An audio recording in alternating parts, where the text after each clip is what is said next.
Okay. So let me tell you one of the many things I like about Alice in Wonderland, which is has to do with dreams and telling people about dreams. So at the end of Alice in Wonderland, it's all a dream. And as a teacher of writing, I have gotten 1.2 million student stories where at the end it was all a dream. And one of the things I write on those is, no, it wasn't. That's not what dreams are like. So if somebody says, I had a dream last night, and Ronald Reagan came to me and he told me that the deficit was a big problem for our country and that I should vote for Donald Trump, I will say, no, that's you're making that up right now. You're lying to me. Unless Ronald Reagan then says, slaps an otter and says, you have to eat this otter or the sky will turn orange. And I'm like, yeah, that's a dream. So consider the first few pages of Alice in Wonderland. She is following a rabbit and she goes down a rabbit hole, only it's not really a rabbit hole. It's actually like more of a bookshelf. Anyway, so she gets to the bottom of the hole and then there's this little door and she can't get through it and she looks around and all of a sudden there's a bottle of potion. I'm like, yeah, that's a dream. That's what those are like. That's what brains are like. And I think one of the reasons people think that Charles Dodgson, Lewis Carroll was on drugs is because we don't like the fact that our brains are that weird. But he was a student of language and of brains, and he was kind of a scientist. And I think one thing he did was just get that and be comfortable in it, which I think is why those books are so beautiful, a part of it.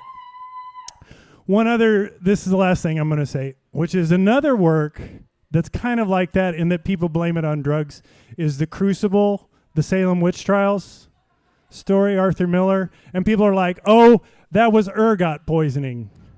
And the reason that we say that is because we don't want to admit that that's just a thing that brains do, is like go on witch hunts. That's a part of everybody's cognitive potential, is that we could go crazy and think things that aren't true and hurt people as a result of it. I wound up talking a lot more than I meant to. So the reason I was talking about dreams is that the way I related to the book this time was I was realizing what a dream it was. And then I realized, I was talking to Kate actually, I had a recurring dream as a child, and it involved going down a hole and meeting strange creatures and then emerging, because the dream got too scary, and it was a very Alice-y kind of experience. And so what I did was talk about that recurring dream I had when I was 3 or 4.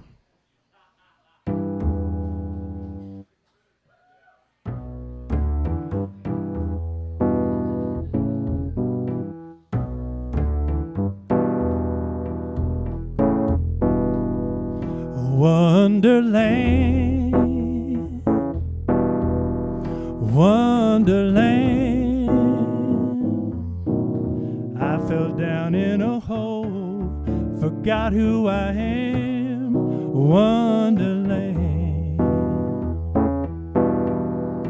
Wonderland, Wonderland, I can't ask help from you, no way out but through Wonderland. I had a dream when I was 3 or 4, chasing my cousin through a field of snow. He went down into this dark black van.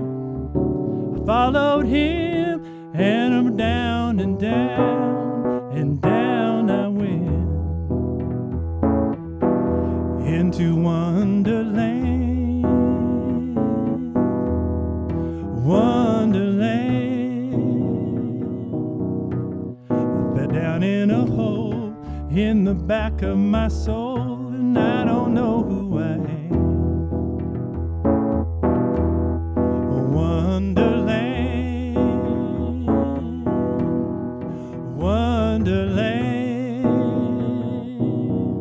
I can't ask help from you, ain't no way out but through Wonderland. myself in a dark red hallway. A pile of cinder blocks collapsed by the wall. They were hiding baby animals. Looked at them and realized they're trying to hide in Wonderland. Wonderland. That old saying is true. Ain't no way out but through Wonderland.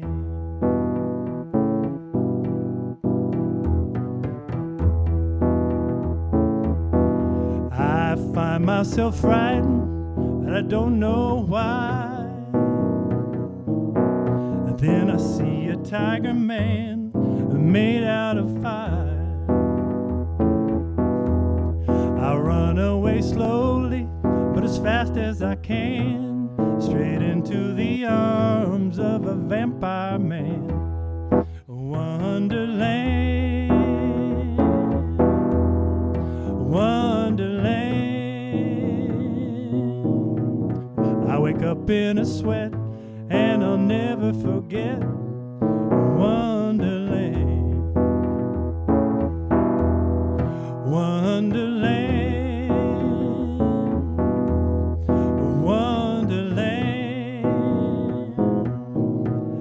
I know where I've been, and I'll be back there again. Wonderland. I still know the tiger man. By day he's shame, and by the night he's desire. And I'll be running him for my last day. Into a pair of cold arms I'll hear a voice say, Wonderland, Wonderland. I fell down in a hole through the back of my soul. Wonderland.